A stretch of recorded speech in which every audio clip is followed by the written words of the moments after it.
Ya, soal putusan ini kan pasti nantinya akan ditunggu, bisa nggak sih lolos dari jeratan hukuman mati? Kan gitu ya. Betul, betul. Dan kita juga sudah kehadiran dua narasumber yang ada di studio. Sudah ada Mas Heri Firmansyah, pakar hukum pidana Universitas Tarumanegara. Selamat pagi, Assalamualaikum Mas Heri. Selamat Selamat pagi, pagi. Mas Heri. Sehat? Waalaikumsalam. Alhamdulillah sehat. Alhamdulillah. Dan juga kita sudah bergabung dengan Samuel Huta Barat, ayah dari almarhum Brigadir Yosua. Halo, selamat pagi Pak Samuel. Selamat pagi. Selamat pagi. Baik, terima kasih banyak waktunya Pak Samuel. Ini melihat hari ini nantinya Pengadilan Tinggi DKI Jakarta akan membacakan hasil dari putusan banding Verdi Sambo CS begitu. Tanggapan dari Pak Samuel dan juga pihak keluarga dari almarhum Brigadir Yosua seperti apa Bapak? Ya, terkait dengan pembacaan banding Verdi Sambo di Pengadilan Tinggi DKI Jakarta, kami dari ayah dan ibu serta keluarga sangat berharap kepada Majelis Hakim Pengadilan Tinggi DKI Jakarta kiranya boleh menolak segala permohonan banding daripada Verdi Sambo dan Putri Cendrawati, Kuat Ma'ruf serta Ricky Rizal, dan kiranya Pengadilan Tinggi DKI Jakarta memperkuat keputusan dari Pengadilan Negeri Jakarta Selatan. Oke, Pak Samuel, seberapa yakin keluarga almarhum Yosua berkaitan dengan hukuman terhadap Verdi Sambo ini tetap pada putusan Majelis Hakim beberapa waktu lalu, yaitu hukuman mati? Ya, tentu kita sudah sama mengikuti di persidangan-persidangan yang lalu, mulai dari tahun yang lalu, bahwa di putusan Majelis Hakim Pengadilan Negeri Jakarta Selatan bahwa salah satunya Verdi Sambo tidak ada hal-hal yang meringankan, begitu juga Putri Cendrawati. Dalam hal inilah kami sangat optimis bahwa Majelis Hakim Pengadilan Tinggi DKI Jakarta kiranya dapat menolak segala banding. Baik, Pak Samuel, kalau melihat bahwa Verdi Sambo CS ini juga sudah meminta maaf kepada pihak keluarga, akankah permohonan maaf ini juga sudah diterima Bapak? Melihat kan walaupun proses bandingnya juga masih terus berjalan saat ini. Kalau kita lihat di persidangan yang lalu-lalu memang Verdi Sambo sudah meminta maaf. Tapi dalam permintaan maafan dia itu ada bersyarat. Jadi permintaan maafan mereka itu tidak setulus hati, tidak dari lubuk hati yang dalam mereka meminta maaf dan mengakui segala kesalahannya. Ada persyaratannya. Kita sudah sama-sama mendengar di pengadilan negeri.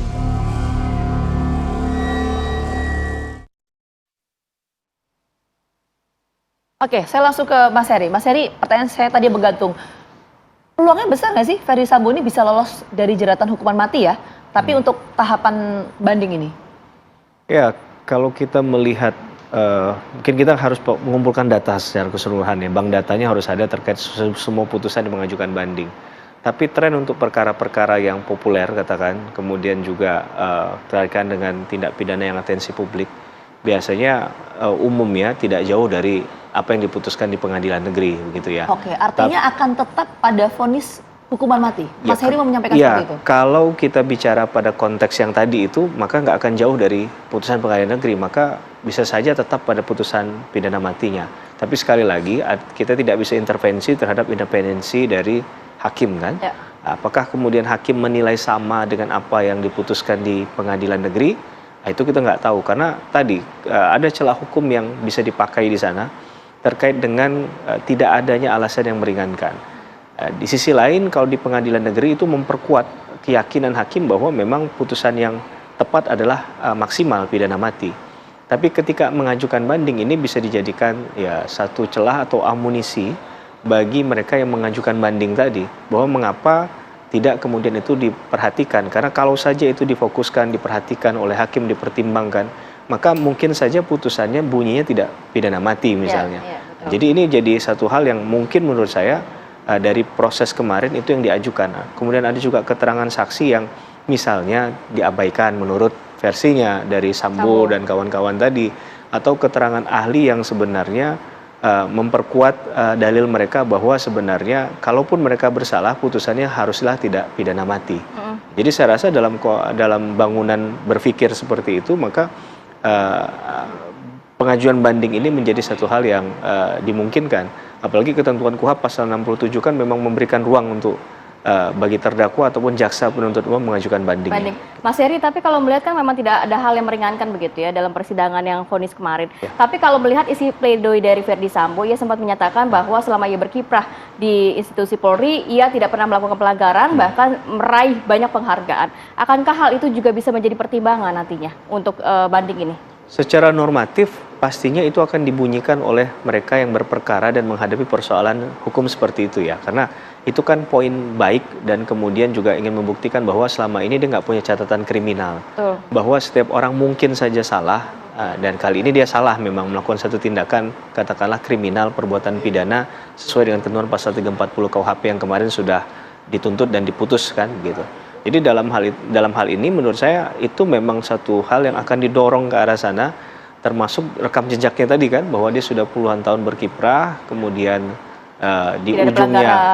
di ujungnya ditemukan satu pelanggaran. Memang dalam konteks pelanggaran yang dilakukan ini adalah pelanggaran yang berat menurut saya, karena etiknya juga sudah PTDH gitu kan, dipecat dengan tidak hormat karena perbuatan pidananya dianggap bahkan mendahului daripada etik itu sendiri.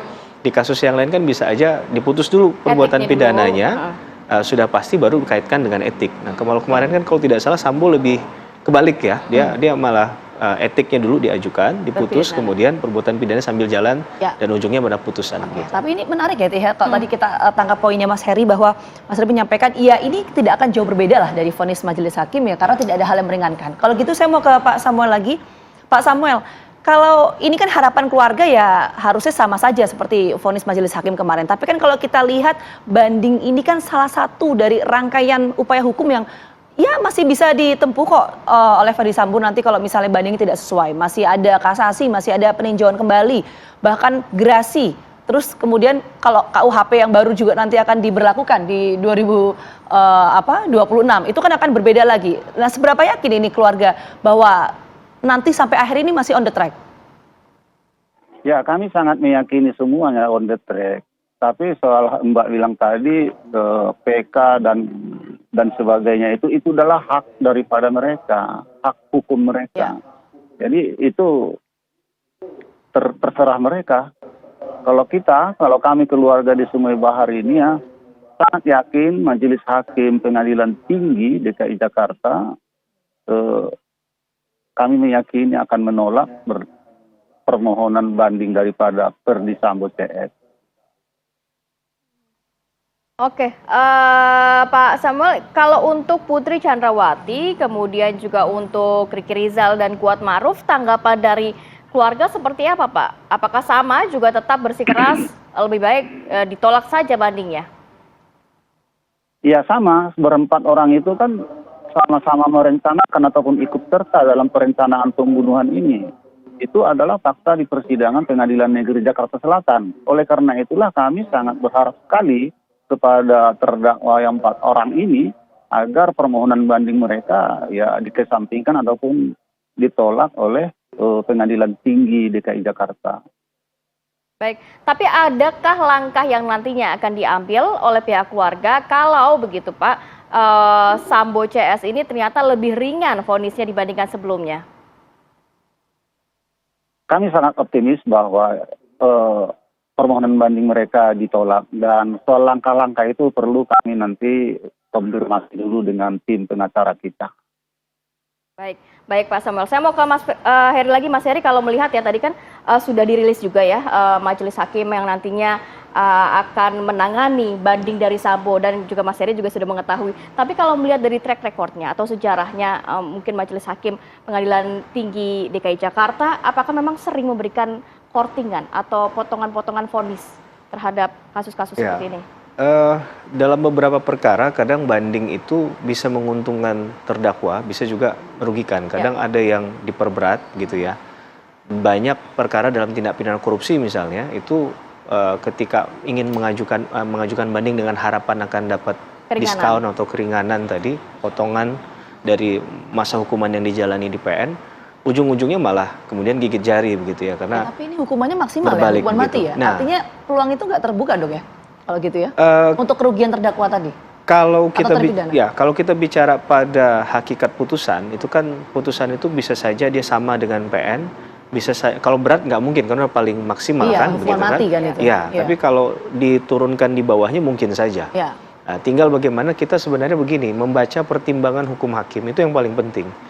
Bahwa putusan itu adalah ujungnya, tapi kerangka berpikir hakim dalam memutuskan itu kan harus melihat fakta-fakta material begitu ya. Kemudian juga melihat dalam perspektif pembelaan itu tidak hanya jaksa penuntut umum misalnya, lebih condong ke sana, tapi juga harus melihat dari perspektif pembelaan dari kuasa hukum. Nah, tapi dalam konteks bahwa ada yang diabaikan karena misalnya keterangan saksinya tidak berkesesuaian dengan alat bukti yang lain, nah ini kan yang perlu kita lihat dalam perjalanan kemudian hakim memutuskan bahwa ternyata saksi ini tidak memenuhi kualifikasi sebagai saksi Termasuk misalnya. nanti persidangan nanti ya. Nah, Betul. yang menarik begini Mas Heri, oke lah kita sepakat bahwa nanti kita tunggu keputusan majelis hakim karena kan ini kewenangan seutuhnya ya dari majelis hakim untuk memutuskan. Tapi pertanyaan saya begini, ini kan sebetulnya adalah salah satu dari sekian banyak rangkaian upaya hukum yang masih akan bisa dilakukan oleh Ferdy Sambo kalau tidak sesuai dengan apa yang dikehendaki oleh Ferdy Sambo CS. Pertanyaan saya, ketika proses hukum ini masih berlanjut, eksekusi hukuman mati itu artinya bisa dilakukan atau tidak? Ya, tentunya kita akan kembali kepada formilnya hukum ya, bahwa hukum itu dapat dieksekusi secara sempurna kalau sudah tidak dimungkinkan upaya hukum lain. Jadi kan kalau dalam hukum acara pidana Undang-Undang 8 1981 itu ada dua hal yang dibagi secara besar ya, upaya hukum biasa dan luar biasa. Upaya hukum biasa itu termasuk di tingkat pengadilan negeri dan di tingkat banding begitu kan. Kalau di upaya hukum luar biasa ada kasasi, kemudian ada peninjauan kembali. Nah, bahkan kalau saya tidak salah tuh jaksa punya yang namanya kasasi demi kepentingan hukum. Nah, dalam hal ini tentunya kita akan melihat apakah kemudian putusan pada hari ini terkait dengan sikap jaksa kemudian ya, apakah misalnya putusannya di bawah dari pidana mati, ini yang perlu kita cermati. Sikap jaksa yang mewakili kepentingan korban, apakah kemudian akan melakukan challenge lagi ke pengadilan yang lebih tinggi. Nantinya akan ada mungkin bukti-bukti baru atau saksi baru yang akan dihadirkan atau gimana sih sebenarnya biasanya kalau untuk proses banding ini, Mas? Kalau proses banding ini kan dia masuk kepada mengecek kembali ya, apakah penerapan pada fakta hukumnya sudah benar atau tidak. Jadi dia dalam ranah hukum disebut sebagai juris faksi, begitu ya. Maka kalau ada kekeliruan terhadap fakta itu yang kemudian akan diperbaiki. Termasuk kemudian melihat keterangan saksi yang kemarin yang sudah diajukan, apakah itu sudah dipertimbangkan atau tidak. Nah, kalau ternyata keyakinan dari majelis hakim di pengadilan tinggi melihat bahwa ada beberapa hal yang seharusnya menjadi fokus dan tidak difokuskan, nah itu bisa saja diminta untuk dihadirkan kembali keterangan saksi itu, dan kemudian didengarkan keterangannya, kemudian ditakar apakah memang keterangan ini seharusnya layak dipertimbangkan atau tidak. Nah, saya rasa teman-teman dari kuasa hukumnya Pak Sambo akan berusaha meng-create hal ini menjadi fokusnya majelis hakim begitu. Oke, baik. Mas Heri, mungkin singkat saja Mas Heri sebelum kita juga karena waktu kita terbatas ya. Jadi selain banding, peluang Ferdy Sambo untuk lolos dari jeratan hukuman mati dengan upaya-upaya hukum lainnya, kasasi, PK, gerasi, bahkan kita tahu kalau nanti KUHP yang baru diberlakukan di 2026, itu peluangnya seperti apa selain banding ya? Ya, ini bukan bermaksud untuk menakut-nakuti juga ya, tapi kalau yang penting bagi kita adalah bahwa proses hukum ini masih belum final and binding, maka masih memungkinkan ada peluang untuk berubah dari keputusan di pengadilan tingkat pertama, bahwa pidana matinya masih sangat mungkin itu berubah, belum inkrah van gewisde istilah dalam bahasa Belanda. Jadi kalau kita bilang peluangnya masih terbuka untuk kemudian ada perubahan itu, maka pengawalan terhadap kasus ini masih tetap berlanjut begitu kalau memang kita berharap terhadap kebenaran material dan juga keadilan substantif dalam perkara ini. Baik, oke. Saya mau terakhir ke Pak Samuel, harapan dari keluarga seperti apa Bapak? Singkat saja. Harapan dari kami keluarga kiranya Majelis Hakim Pengadilan Tinggi Negeri Jakarta Selatan boleh menolak segala permohonan banding dari Ferdy Sambo serta yang lainnya, agar menguatkan keputusan daripada Pengadilan Negeri Jakarta Selatan. Baik, terima kasih banyak Pak Samuel sudah berbagi informasi dan waktunya pada pagi hari ini. Terima kasih banyak juga Mas Heri sudah datang pada pagi hari ini. Sehat selalu Mas. Assalamualaikum. Oke, kita jeda dulu pemirsa. Saat lagi kita akan hadirkan sejumlah informasi menarik lainnya untuk Anda. Tetap bersama kami.